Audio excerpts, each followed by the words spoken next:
સમાજના દીકરા જો એમ કહેતા હોય કે અમારી કોંગ્રેસની સરકાર આવે અને સરકાર આમ રસાય અને આમ સરદાર સ્ટેડિયમનું નામ પાછું ચડે તો એને ધન્યવાદ દેવો પડે. જિગ્નેશ મેવાણીને ધન્યવાદ દેવો પડે કે ભડનો ફાડ્યો એક તો બોલ્યો, બીજા સમાજનો છે તોય. અને તમે તો તમે આના પગરખા લુહા નીકળ્યા છો, હાલી હું નીકળ્યા છો. એવા માણસો પાસેથી ફંડો લઈ અને તમારા બાપુજીને પેઢી બનાવો છો અને પાછા એમ કહો છો કે અમે આટલા જણા અમે સાહેબને સન્માન કરશું. ભાઈ કરવું હોય તો કરો, અમને કાંઈ વાંધો નથી, પણ સરદાર સાહેબનો પુરસ્કાર આપીને નહીં. જ્યાં લગણ સ્ટેડિયમનું નામ ન ફેરવે ત્યાં લગણ તમે આપોમાં છે. ગડબડદાસ છે, ગોપાલદાસ છે, બરોબર, આ બધાના વંશજોમાંથી આ એકમાં વંશમાં નથી. આ માત્ર ને માત્ર મોદી વંશજો છે. કોણ? મોદી વંશજો. કારણ કે મોદી સાહેબ કહેતા હતા ને કે ભાઈ હું 40 વર્ષ મેં માગીને ખાધું છે, ભીખ માગીને. એટલે આમાં ક્યારેક રાત રહી ગયા હોય એટલે બિચારાને તકલીફ થાય ને ભાઈ. શું થાય? તકલીફ થાય. એટલે ભાઈ તમે સરદારના દીકરા તો સવો નહીં, સરદારના વંશજો તો તમે સવો નહીં. અને સરદાર ભેગું તમારે કાંઈ બોલવું નથી. પણ જે માણા વિરોધ કરે છે એને સાથ સહકાર ન અપાય તો કાંઈ નહીં, પણ સાનું મનીના તો ઘેરે બેહો, બરોબર. પેલા ભાઈ તને સરદાર આમ તો તમે વાહે પાછળ તો ગાડીઓમાં લખાશો જય સરદાર, જય ખોડલધામ, જય ઉમાધામ ને ફલાણું ધામ ને ઢીકડું ધામ ને. તો લખાવો ને તમે કે અમે મોદી વંશજો છો એમ.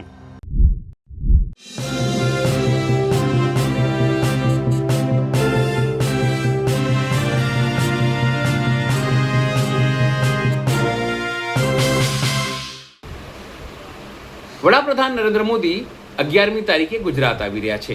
એમના અનેક કાર્યક્રમો છે. બંગાળની ચૂંટણી જીત્યા બાદ સીધે નરેન્દ્ર મોદી જ્યારે અહીંયા આવશે ત્યારે ભવ્ય સ્વાગત થશે, રૂટ શો થશે, તમામ વસ્તુ થશે. પણ આ પૈકી એક મહત્વપૂર્ણ કાર્યક્રમ થઈ રહ્યો છે વડોદરામાં, જ્યાં તેમને સરદાર રત્ન એવોર્ડ આપવાની જાહેરાત કેટલીક પાટીદાર સંસ્થાઓએ કરી છે અને સોશિયલ મીડિયા ઉપર તેનું પ્રમોશન પણ થઈ રહ્યું છે.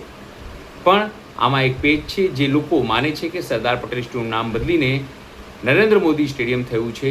આ કાર્યક્રમ દરમિયાન પાટીદાર આગેવાનો વડાપ્રધાનને એ પણ અપીલ કરે કે સરદાર પટેલનું નામ જે બદલીને સરદાર પટેલ સ્ટેડિયમનું નામ બદલીને જે નરેન્દ્ર મોદી સ્ટેડિયમ થયું હતું તે ફરીથી સરદાર પટેલ સ્ટેડિયમ થાય. નમસ્કાર, હું છું ચિંતામણી પુતનિલ પટેલ. સ્વાગત છે આપનો મારા કાર્યક્રમમાં. આવા જ એક સામાજિક આગેવાન જેઓ પહેલાં રાજુ કરપડાના સમર્થક હતા, આમ આદમી પાર્ટીના વિરોધી હતા, તેઓ કોંગ્રેસમાંથી પણ ચૂંટણી લડી ચૂક્યા છે. એવા જ લાલજી કોટડિયાએ પોતાની નારાજગી આવા તમામ પાટીદાર આગેવાનો ઉપર વ્યક્ત કરી છે. જે તેવામાં તેઓ હવે નારાજગી વ્યક્ત કરીએ છે અને તમામ એવા પાટીદાર આગેવાનો જેઓ સરદાર રત્ન એવોર્ડ પક્ષમાં છે નરેન્દ્ર મોદીને આપવામાં, એટલે વડાપ્રધાન નરેન્દ્ર મોદીને આ એવોર્ડ આપવામાં, તેને લઈને તેઓ નારાજગી વ્યક્ત કરી રહ્યા છે. આવો સાંભળીએ તેઓ શું કહ્યું છે. મોદી સાહેબના વંશજો, કારણ કે સરદાર સાહેબના વંશજો નથી. સરદાર સાહેબ છે આપણે ફતેપુરવાળા, તમને કહું ભોજરામ બાપા છે, રણછોડ બાપા છે, બરાબર છે, ગડબડદાસ છે, ગોપાલદાસ છે, બરાબર. આ બધાના વંશજોમાંથી આ એકમાં વંશમાં નથી. આ માત્ર ને માત્ર મોદી વંશજો છે. કોણ? મોદી વંશજો. કારણ કે એને કાંઈ લેવા દેવા હોય નહીં. એને તો ગમે ત્યાં ભાજપની થોડીક બોલો વિરુદ્ધમાં એટલે એને કોમેન્ટો ખરાબ કરવાની ટેવ પડી ગયેલી છે.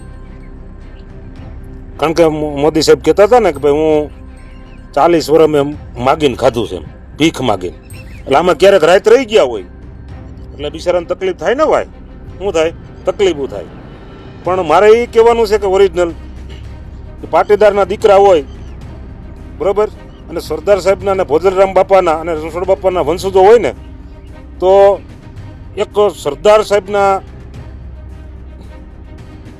ફેવરમાં વિડીયા બનાવી અને એના સ્ટેડિયમનો વિરોધ કરવા માટે વિડીયા બનાવતા હોય અને આ તાનાશાહી સરકારની સામે વિરોધ કરતા હોય અને જો આપણી ખરાબ કોમેન્ટો કરે ને તો તમારે માનવું કે ઓરિજિનલ, તમને કહું, આ ઘાસી વાણિયા છે. શું છે? ઘાસી વાણિયા ની વંશજો કહેવાય.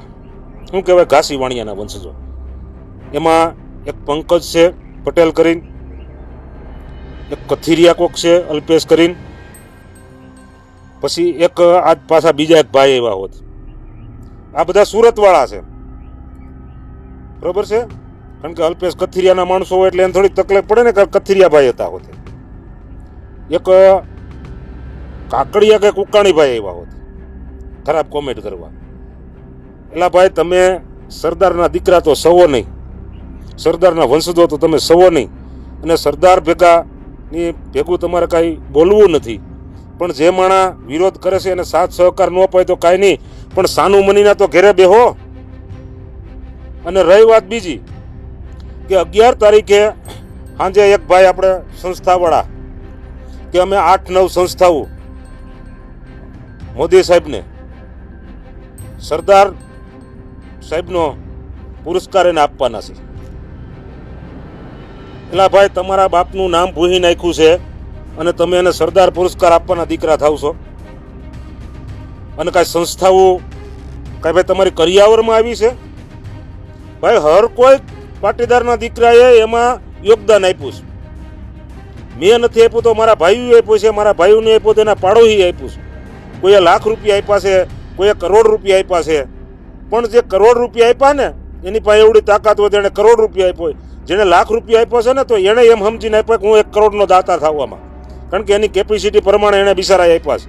જેણે 1000 રૂપિયા લખાવ્યો છે ને કે એની કેપેસિટી 1000 રૂપિયાની હતી, બરોબર છે, કે એને તમને કહું એને નાનો માણસ છે તો એને એમ થયું ભાઈ હું આમાં સહભાગી થાવ, તો એના મનમાં એ કરોડ રૂપિયા માને છે. 1000 રૂપિયા જે તમને યોગદાન આપ્યું ને એ કરોડ રૂપિયા માને છે. અને એવા માણસોના તમે યોગદાનો લઈ, એવા માણસો પાસેથી ફંડો લઈ અને તમારા બાપુજીની પેઢી બનાવો છો. અને પાછા એમ કહો છો કે અમે આટલા જણા અમે સાહેબને સન્માન કરશું. ભાઈ કરવું હોય તો કરો, અમને કાંઈ વાંધો નથી, પણ સરદાર સાહેબનો પુરસ્કાર આપીને નહીં. જ્યાં લગણ એ સ્ટેડિયમનું નામ ન ફેરવે ત્યાં લગણ તમે આપોમાં. હા, સ્ટેડિયમનું નામ ફેરવીને આપો તમે આપો. તમે વિચાર તો કરો કે અહીંયા સમાજના કેશુબાપા પટેલ જેવા તમને કહો એવા કેટલાય આગેવાનોને આ મોદી સાહેબ આવ્યા પછી એને બધાનું પરિભ્રમ કરી નાખ્યું છે. હસોડા એને માર્કેટમાંથી કાઢી નાખ્યા છે અને તમે એને સરદાર પુરસ્કાર આપવાના દીકરા થાવ છો. એટલે મારે તો તમને એ કહેવું છું કે તમે હકીકતમાં આ મેં તમને કીધું ને ભોજલરામ કે તમને કહું સરદાર સાહેબ કે તમે વંશજો નથી.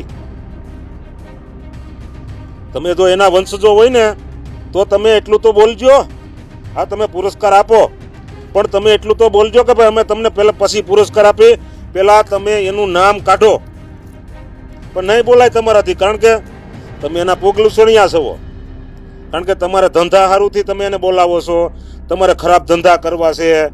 હમણાં એક ઓલો ભાઈ આપણે રાજકોટ વાળો વેફર વાળો, બરોબર, પેલા ભાઈ તને સરદાર આમ તો તમે વાહે પાછળ તો ગાડીઓમાં લખાશો જય સરદાર, જય ખોડલધામ, જય ઉમાધામ ને ફલાણું ધામ ને ઢીકડું ધામ ને, તો લખાવો ને તમે કે અમે મોદી વંશજો છો. એમ એને અમે હું બેંગ્લોરમાં સંસ્થા થાપું છું, હું ઓલું કરું છું ને ઓલું કરું છું. એટલે આ ભાઈ તમારા બાપ દાદાના નામ ભૂહી નાખે છે. તમે વિચાર તો કરો. અને હાલી હું નીકળ્યા છો ઘાસી વાણિયા થવા. તમને શરમ આવે છે કે નથી આવતી? અને તમે આ બધા છે ને આ તમારા સમાજમાં ભાગલા પાડી અને માથે તમને કહું તમારી માથે રાત રહેવા માટે આ બધા તૈયાર થયા છે. તો તમને શરમ નથી હજી આવતી કે સમાજના હાવ આગેવાનોને પૂરા કરી દીધા છે. અને અમુકને જ્યારે ચૂંટણી આવે ત્યારે સમાજ સાંભળે છે, ઓલું આવે ત્યારે સમાજ સાંભળે છે. એટલે અત્યારે સરદાર સાહેબને જરૂર છે સમાજની. તો તમે એક તો ભણના દીકરા થઈને બોલો. 40-45 ધારાસભ્યો છે, 100-7 સાંસદો છે. એટલે આ બીજા રાજ્યોવાળા બીજા સમાજના દીકરા જો એમ કહેતા હોય કે અમારી કોંગ્રેસની સરકાર આવે અને સરકાર આમ રસાય અને આમ સરદાર સ્ટેડિયમનું નામ પાછું ચડે તો એને ધન્યવાદ દેવો પડે. એ જગનેશ મેવાણીને ધન્યવાદ દેવો પડે કે ભડનો ફાડ્યો એક તો બોલ્યો, બીજા સમાજનો છે તોય. અને તમે તો તમે આના પગરખા લુહા નીકળ્યા છો, હાલી હું નીકળ્યા છો. રામિયો, જરાક તમને શરમ થવી જોઈએ કે અમે ક્યાં બાપની ઓલાદ છે ને ક્યાં બાપને ખોળે બેહવા ગયા જાય છે. પણ એટલું ધ્યાન રાખજો કે જે કોઈ સરદાર ધામના નામે સહી ખાવાવાળા છે, બરોબર છે, એને અમે સમય આવશે ને ત્યારે એને આગળ સ્વાગત કરી અને એને કપાળે તિલક કરી અને વિધિવત અને અમે છૂટાવશું. બરાબર છે? એટલું કંઈ વિનવું છું. જય હિન્દ, જય ભારત. આ સમગ્ર ઘટના જોઈને આપણે શું લાગે છે જરૂરથી મારા કોમેન્ટ બોક્સમાં કોમેન્ટ કરજો. સિવાય અમારી યુટ્યુબ ચેનલ લાઈક કરો, સબસ્ક્રાઇબ કરો, બેલ આઇકન દબાવો. સાથે મારી વેબસાઇટ છે www.gujaratpress.in. ત્યાં પણ જઈને તમે વધુ અપડેટ થઈ શકો છો. ત્યાર માટે બસ આટલું જ. નમસ્કાર.